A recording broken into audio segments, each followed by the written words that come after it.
আপনাদের সামনে বক্তব্য রাখবেন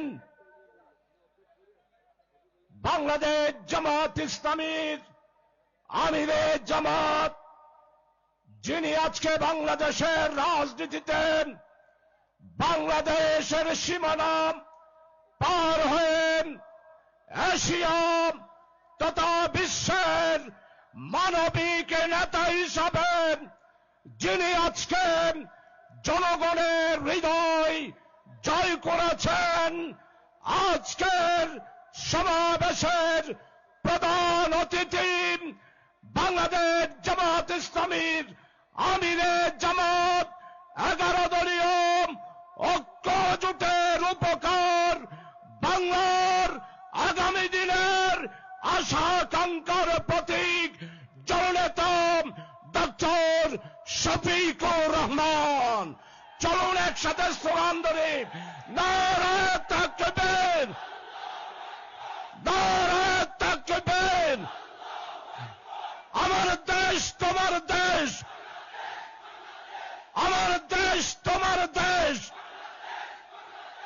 আমার দেশ তোমার দেশ। ইনকিলাব ইনকিলাব ইনকিলাব ইনকিলাব। ক্ষমতা না জনতা, ক্ষমতা না জনতা। সম্মানিত প্রধান অতিথিকে আমার আজকে চট্টলার সর্বস্তরের মানুষের উদ্দেশ্যে বক্তব্য রাখার জন্য বিনয়ভাবে অনুরোধ করছি ডক্টর শফিকুর রহমান, ডক্টর শফিকুর রহমান।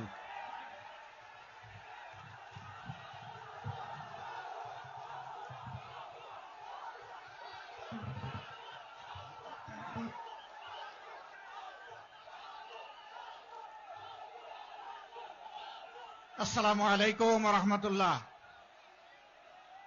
আবার সালাম, আসসালামু আলাইকুম ওয়া রাহমাতুল্লাহ। মাশাআল্লাহ, এবার বোঝা গেল সাতকানিয়া লোহাগাড়া। আলহামদুলিল্লাহ, আলহামদুলিল্লাহি রাব্বিল আলামিন ওয়াস সালাতু ওয়াস সালামু আলা রাসূলিহিল কারীম ওয়া আলা আলিহি ওয়া সাহবিহি ওয়া আহলি বাইতি আজমাইন। প্রিয় দক্ষিণ চট্টলবাসী, আপনারা কেমন আছেন?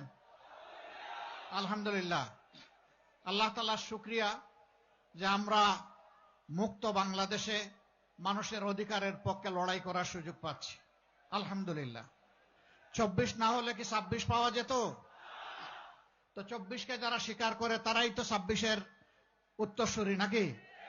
আর যারা 24 স্বীকার করে না তাদের জন্য কোনো 26 আছে? তাদের জন্য ইনশাআল্লাহ 26-এ লাল কার্ড। প্রিয় চট্টলাবাসী,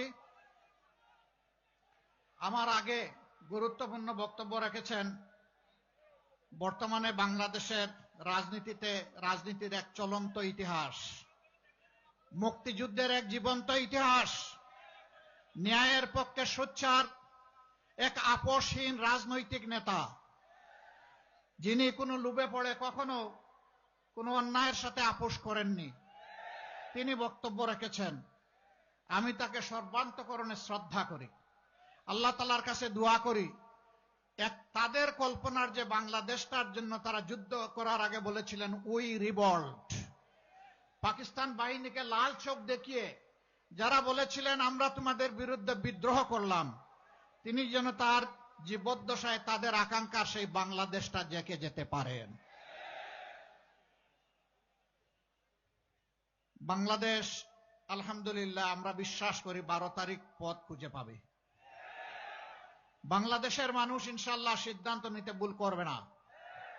যে যুবকদের নেতৃত্বে আমাদের বিপ্লব সফল হয়েছে সেই যুবকরাই বাংলাদেশের পথ দেখিয়ে দিয়েছে। ডাকসু থেকে শুরু জকসুতে এসে আপাতত থেমেছে। সব জায়গায় একই চিত্র। আমরা চাই দালাল মুক্ত বাংলাদেশ, আমরা চাই চাঁদাবাজ মুক্ত বাংলাদেশ, আমরা চাই দুর্নীতিবাজ মুক্ত বাংলাদেশ, আমরা চাই মামলাবাজ মুক্ত বাংলাদেশ, আমরা চাই ব্যাংক ডাকাত মুক্ত বাংলাদেশ, আমরা চাই ঋণ খেলাপি মুক্ত বাংলাদেশ, আমরা একটা মানবিক বাংলাদেশ চাই। তারা রায় অলরেডি দিয়ে দিয়েছে, 12 তারিখ ইনশাল্লাহ তাই হবে। এইটা দেখে অনেকের মাথা গরম। এখন কি চৈত্র মাস না